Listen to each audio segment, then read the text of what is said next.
Hello friends, welcome to C S centre. आज जो है कि 16 अक्टूबर 2022 का हम न्यूज़पेपर डिस्कस करने जा रहे हैं, द हिंदू का।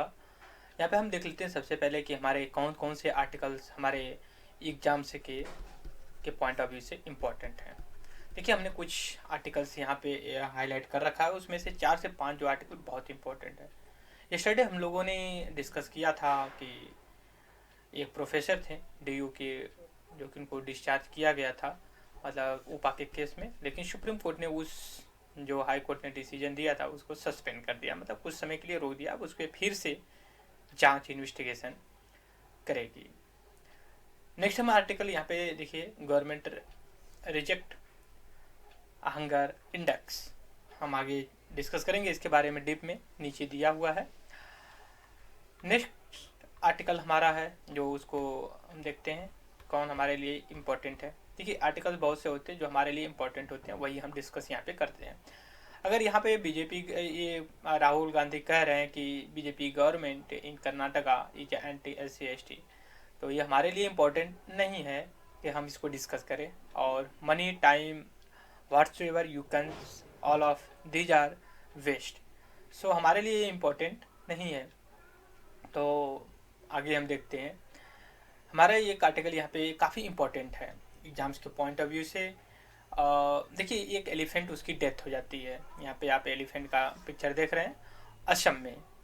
क्यों होती है उसको हम देख लेते हैं। ये इलेक्ट्रिक शॉक की वजह से, मतलब पावर हाउस होता है वहाँ पे इलेक्ट्रिसिटी मतलब मतलब इस तरह की उतर जाती है या फिर हो जाता है कि हाथी की डेथ हो। ये पहला इंसिडेंट नहीं। देखिए, एलिफेंट डेथ या फिर उनका जो मृत्यु होती है, मोस्टली केस आता है कि जो ट्रेन होती है, ट्रेन ट्रैक होता है ना, उस पर आ जाती है। क्योंकि आपको पता है ट्रेन रुकती नहीं, उससे कट के हो जाती है। दूसरी चीज़ ये है कि इलेक्ट्रिक शॉक की वजह से हो जाती हैं। और भी आता है कि बीच में आज से 3-4 साल पहले ये देखा गया था कि जो साउदर्न इंडिया के स्टेट हैं वहाँ पे ये लोग क्या किए थे कि कुछ क्रॉप थी उनको खा जाते थे, तो उसमें ये कुछ पॉइजन डाल दिए थे, तो वो अपने मुंह में डाल लिए थे, उससे भी इनकी डेथ हो गई थी। तो ये बहुत से कॉन्फ्लिक्ट देखने को मिलता है हमेशा। मैन एनिमल कॉन्फ्लिक्ट की बात आती है। बहुत से रीजन्स होते हैं। जैसे सबसे बड़ा रीजन्स होता है कि जो इनकी एरिया होती है ना, इनक्रोच कर लिया जाता है, मतलब एग्रीकल्चर हैबिटाट के लिए यूज कर लिया जाता है। अब इनकी एरिया छोटी हो जाती है तो ये घूमते फिरते फिर ह्यूमन एरिया में आ जाते हैं, जैसे लेपर्ड वगैरह जैसे होते हैं, एलिफेंट्स होते हैं इनको, क्योंकि बहुत बड़े एरिया चाहिए होता है हैबिटाट के लिए। तो यहाँ पे हम देखेंगे कि क्या क्या हमारे लिए इम्पोर्टेंट है। देखिए कि सबसे पहले हम यहाँ पे देखिए, एक नेशनल पार्क है। नेशनल पार्क इसको कहा, पटकाई। पटकाई बोम एक पटकाई बोम एक जो कि माउंटेन भी है असम में। और एक पटकाई देह देहिंग, यहाँ पे देख सकते हैं देहिंग पटकाई नेशनल पार्क है। वहाँ पे ये इंसिडेंट हुआ है। तो आपको क्वेश्चन के पॉइंट ऑफ व्यू से जो हमारे लिए इम्पोर्टेंट है, अगर आप मेंस के लिए अगर लिख रहे हैं कोई UPSC का, IAS का या फिर अदर एग्ज़ाम का मेंस लिखते हैं, तो उसके लिए ये इम्पोर्टेंट रहता है कि मैन एनिमल जो कॉन्फ्लिक्ट होता है उसको हम कैसे कम कर सकते हैं। प्रीलियम्स के पॉइंट ऑफ व्यू से ये हो सकता है कि आपको देहिंग पटकाई नेशनल पार्क का लोकेशन पूछ दे, तो आपको पता होना चाहिए कि ये असम में पड़ता है। देखिए, अभी तक 12 जो कि डेथ हो गई है एलिफेंट्स की अब तक के इलेक्ट्रिक शॉक की वजह से। नेक्स्ट हमारा इसी में देखिए एक और नेशनल पार्क का नाम दिया जाता है, जिसको कहते हैं रेमोन नेशनल पार्क। अब यहाँ पे देख सकते हैं, यहाँ पे रेमोन नेशनल पार्क है। ये भी कहीं ना कहीं इससे ही कनेक्टेड है। यहाँ पे भी इंसिडेंट, तो यहाँ पे देखिए देहिंग पटकाई नेशनल पार्क और रेमोना नेशनल पार्क, ये जो आपका असम नॉर्थ ईस्टर्न इंडिया में पड़ता है। क्योंकि देखिए होता क्या है कि नेशनल पार्क का नाम दे देगा और स्टेट से दे देगा कि आप मैच द फॉलोइंग। और बहुत से नेशनल पार्क हैं, आपको मैं बता दूं, वाइल्ड लाइफ सेंचुरी है, टाइगर रिजर्व, एलिफेंट रिजर्व है। याद रख पाना बड़ा मुश्किल होता है, बट ऐसे ही हमें याद रखना चाहिए। और वैसे ही national park, wild life sanctuary के बारे में कमीशन या जो भी हैं पूछते हैं, जो न्यूज़ में होते हैं पिछले 6 महीने, 8 महीने, 1 साल तक के, उन्हीं से पूछा जाता है। जैसे अब ये न्यूज़ में रहा है तो कोई भी एग्ज़ाम हो रहा है तो उससे दे देगा। देखने में क्वेश्चन तो आसान लगता है, बट सॉल्व, अगर आपके पास इंफॉर्मेशन नहीं तो सॉल्व करने में बहुत मेजर प्रॉब्लम हो सकती है और आपको लगेगा ये कहाँ से आ गया। तो इसलिए न्यूज़पेपर बहुत इम्पोर्टेंट होता है। यहाँ पे देखिए 2 नेशनल पार्क की और मैं बात करूँगा। सबसे पहले मैं यहाँ पे इसका बैकग्राउंड ले लूँ। देखिए ये मतलब प्लांट है जिसको नाम है नीलाकुरिंजी। नीलाकुरिंजी जो कि 6 वैरायटी टाइप की पाई गई। यहाँ पे देखिए पिक्चर इसका, यहाँ पे देखिए कि इसका मतलब फूल लग रहा है, फ्लोवरिंग हो रही है यहाँ पे। तो जो टूरिस्ट हैं, विजिटर हैं, अच्छे से इंजॉय कर रहे हैं, राइट।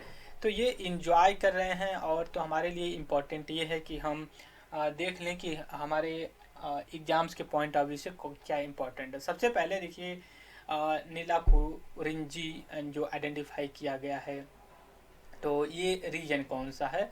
संथान पूरा रीजन है जो केरला में आपकी एरिया पड़ती है, इडुक्की, ठीक है। इडुक्की जो कि एरिया है वहाँ पे पड़ जाता है। दूसरी चीज़ ये है कि इडुक्की रीजन जो है कि आपका वेस्टर्न घाट में आता है और वहीं पे एक हिल है काली पारा, ठीक है। काली पारा यहाँ पे एक हिल है, वहाँ पे ये पाया जाता है। नेक्स्ट एक यहाँ पे एक पार्क है उसी एरिया में, इरा विकुल नेशनल पार्क है, ठीक है। बिगेस्ट सेंचुरी है किसके लिए? ये नीलाकुरम के लिए। तो हम थोड़ा सा इसको बैकग्राउंड देखिए। इंडिया का ये ऐसे ही कुछ मैप होता है, ये ऐसा। आप आई होप कि आप लोग मतलब इसको इमेजिन कर लिए होंगे कि इंडिया का ही ऐसा ही कुछ होता है। तो यहाँ पे देखिए जो यहाँ से क्या बोलते हैं तापी रिवर है या, और यहाँ पे कन्याकुमारी है, आपका कन्याकुमारी है, ठीक है। तो इसके बीच का जो एरिया पड़ जाता है ना, इसको हम कहते हैं, क्या कहते हैं, वेस्टर्न घाट के नाम से बोलते हैं इसको। हम और भी एक नाम देते हैं सह्याद्री के नाम से भी जानते हैं। और इसको 3 पार्ट में, जैसे कोंकण, फिर मालाबार, राइट। तो इस नाम से हम इसको भी 2 बुलाते हैं। जो साउदर्न पार्ट पड़ जाता है ये, इसको हम मालाबार बोलते हैं और इसको जो कि कोंकण कोस्ट बोलते हैं। मतलब सह्याद्री या वेस्टर्न घाट को हम 2 पार्ट में। कभी कभी आपको वेस्टर्न घाट प्लेन भी देखने को मिलेगी। उसका ये है कि जो प्लेन होता है, जो घाट होता है ना, ये वाटर बॉडी और मेन जो लैंड बॉर्डर हो तो उसके बीच का एक ट्रांजिट एरिया होता है। जो प्लेन होता है वो अंदर का होता है और उसका थोड़ा सा वेस्टर्न घाट से एक्सटेंशन ज़्यादा। और इस पार्ट को जो ईस्टर्न पार्ट पड़ जाता है, इसको हम ईस्टर्न घाट के नाम से जानते हैं। तो ये आपको पता होना चाहिए। वेस्टर्न घाट है, उसमें देखिए स्टेट कौन कौन से आते हैं वेस्टर्न घाट में। पहली बात तो गुजरात आता है, फिर महाराष्ट्र आता है, गोवा आता है, ठीक है। और आपका कर्नाटका आता है, केरला आता है, थोड़ा सा जो कि तमिलनाडु का भी पार्ट आता है। और एक यूटी आते हैं जिसको पौंडीचेरी या पुद्दुचेरी के नाम से जानते हैं। जो माहे यूपीएससी का जो ज्योग्राफी का मेंस ऑप्शनल पेपर होता है उसमें माहे जो मैपिंग का क्वेश्चन आता है उसके बारे में पूछा हुआ था माहे। क्योंकि देखिए जो पुद्दुचेरी है ना, थोड़ा सा हम यहाँ पे ले लेते हैं, बैकग्राउंड जान लेते हैं थोड़ा सा डीप में, हमारे लिए बेटर होगा। तो देखिए ये जो पुद्दुचेरी है ना, वो दोनों लोकेशन पे पाया जाता है। यहाँ पे भी पाया जाता है ईस्टर्न घाट के, और यहाँ पे 3 जगह पाया जाता है। मतलब ईस्टर्न वेस्टर्न, ये कहीं ऐसी यूनियन टेरेटरी या स्टेट यूनियन टेरेटरी बोल सकते हो जो कि दोनों कोस्ट पे पाया जाता है ऑलमोस्ट का। वैसे तो स्टेट में आपका क्या बोलते हैं तमिलनाडु भी, जो कि ईस्टर्न और वेस्टर्न घाट में दोनों में पाया जाता है। तो ये चीज़ें हमने देखा है यहाँ पे। तो ये पुद्दुचेरी के बारे में हमने डिस्कस किया है। तो हम आते हैं नेक्स्ट हमारे आर्टिकल्स। यहाँ पे एक बार रिवीजन कर लेते हैं। वेस्टर्न घाट के बारे में हमने डिस्कस किया, इसके बारे में डिस्कस किया, ये चीज़ें हमारे लिए हो गई। हमारा नेक्स्ट आर्टिकल है, उसको देखते हैं कि उसमें कौन कौन सी इंपॉर्टेंट आर्टिकल्स है। देखिए यहाँ पे कन्याकुमारी, हमने ऐसा क्यों किया है कन्याकुमारी को लेकर के? देखिए ऐसा इसलिए किया है कि हमें पता होना चाहिए मोस्टली लोकेशन कौन कहाँ कैसे है, क्योंकि एग्जाम्स में पूछ लेते हैं। क्योंकि अभी देखिए पेट का एक एग्ज़ाम हुआ है, मुझे नहीं पता कौन सा मीटिंग का था, उसमें ये पूछा हुआ था कि इंडिया का जो ये मैप है ऐसा कुछ करके। तो जो सॉरी मैं थोड़ा सा माउस से बनाने लगा, तो इसको हम डिस्कस करते हैं। तो जो इंडिया का मैप है ना, तो उसमें ये पूछ दिया था कि जो इंडिया का ये मैप है, यहाँ पे देख सकते हो इस तरह से, जो उसमें ये पूछा होता है कि इसका नेबर कंट्री कौन कौन से हैं। जो नेबर कंट्री होती है ना कौन कौन सी, जैसे तो उसमें ये कि UAE दे दिया था। आपको पता वो गल्फ़ कंट्री का पार्ट पड़ जाता है, इंडिया का तो है। इंडिया का बस 4 से 5 है। तो इसलिए हमें ये पता होना चाहिए। हमने पिछले आर्टिकल्स में डिस्कस किया जिसमें हमने कहा कि वेस्टर्न घाट और कन्याकुमारी कहाँ पड़ती है। कन्याकुमारी तमिलनाडु में। इंडिया का जो मेन लैंड का एकदम साउदर्न बाउंड्री होती है ना, वो कन्याकुमारी पड़ती है। जो वैसे पड़ती है वो जो कि इंदिरा पॉइंट पड़ जाता है आपका अंडमान निकोबार में, ठीक है। तो ये आपको पता होना चाहिए कहाँ पे कन्याकुमारी पड़ता है। तो आपका जो है कि एकदम साउदर्न पार्ट मेन तमिलनाडु का उसमें पड़ता है। नेक्स्ट यहाँ पे एक आर्टिकल्स है जो हम यहाँ पे डिस्कस करेंगे अभी। ये आर्टिकल जो है आपका, हाँ सॉरी थोड़ा सा डिस्टरबेंस आ रही है इसमें,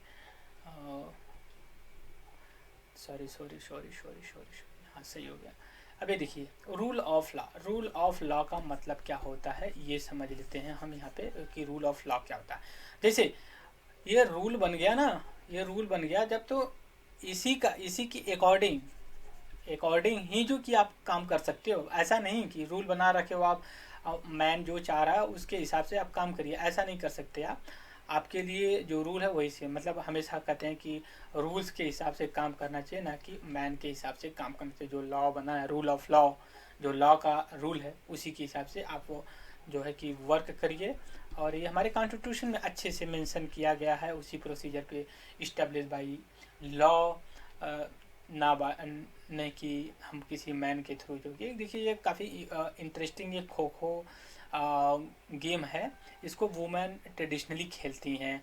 तो ये क्या बोलते हैं, ये 36 गरिया ओलंपिक इसको नाम से जानते हैं। तो इसका ये हो सकता है कि इसे पूछ लिया आपके 36 गरिया ओलंपिक ये किससे रिलेटेड है, तो आपको पता होना चाहिए कि नहीं, ये जो है कि हमारा वुमेन वैन खो खो के नाम से है ये।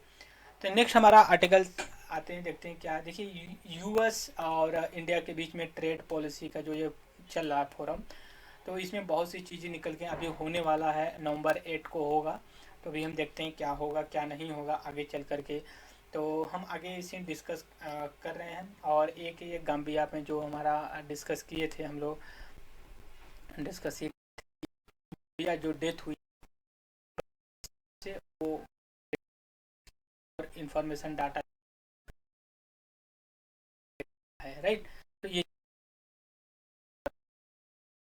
एनिमल्स है, वाइल्ड लाइफ आप लोकेट कर दीजिए।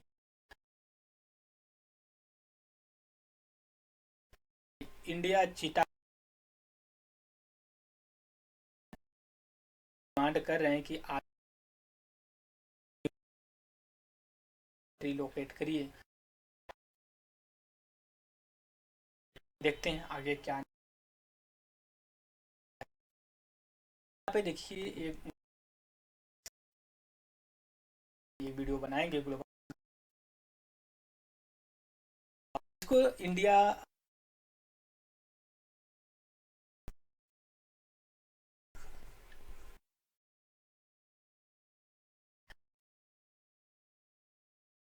इसमें देखिए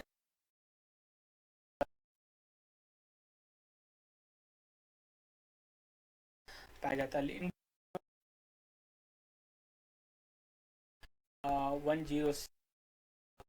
आई हैं। तो इसमें काफ़ी चिंता की बात है। और हम देखते हैं आगे जब टू द पॉइंट में डिस्कस करेंगे पूरा कि क्या है कैसे है, तो उसको हम और अच्छे से रियलाइज करेंगे।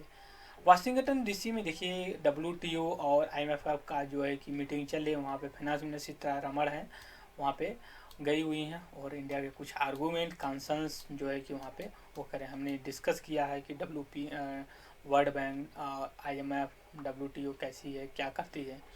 सो इस वीडियो में एक चीज़ और यहाँ पे देख लीजिए, इसरो का हमने डिस्कस किया था कल की वीडियो में, 23 अक्टूबर को जो कि एक लॉन्च किया जाएगा। दूसरी एक चीज़ देखिए यहाँ पे 138 टॉक्सिक मैमल बर्ड, ठीक है, जो है कि वहाँ पे क्रोकोडाइल रेस्क्यू मिजोरम। आपको मिजोरम का लोकेशन पता होना चाहिए। आप अपने मैप खोलिए, उसमें मिजोरम का लोकेशन मार्क करिए। और मिजोरम जो है कि कितने स्टेट से इंडिया से टच करता है और इंटरनेशनल बाउंड्री से टच करता है कि नहीं करता है। और इसका हमें कमेंट बॉक्स में आप जो है कि हमें ज़रूर मेंशन करिएगा। सो इस वीडियो में इतना ही। Thank you very much.